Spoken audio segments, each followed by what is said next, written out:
Planetary ReaCH is an awesome project, and we are working on ways to establish inclusivity as a norm as we plan it and as we conduct workshops.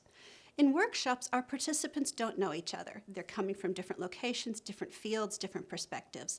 We want them to bring their true, authentic selves to the workshops and to be able to introduce each other. But before they can introduce each other, they need to be able to introduce themselves. And we do this with icebreakers.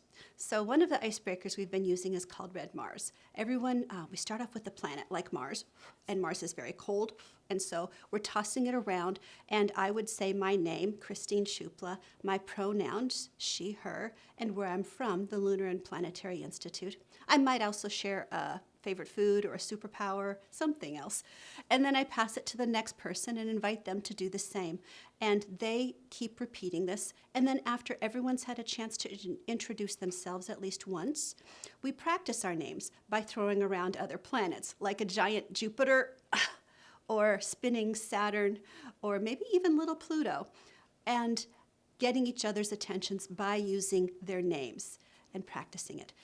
One of the things we've learned over time with these icebreakers is that the team members need to go first. It's unfair to invite other people to go first when they're still formulating how they approach people.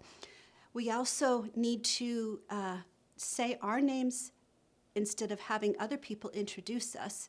We tried that, but sometimes people might not pick up on the way you want to be introduced. They may not include the right personal pronouns. They might not say your name the way that you pronounce it. And so we're learning over time on ways to build that inclusivity into Planetary ReaCH.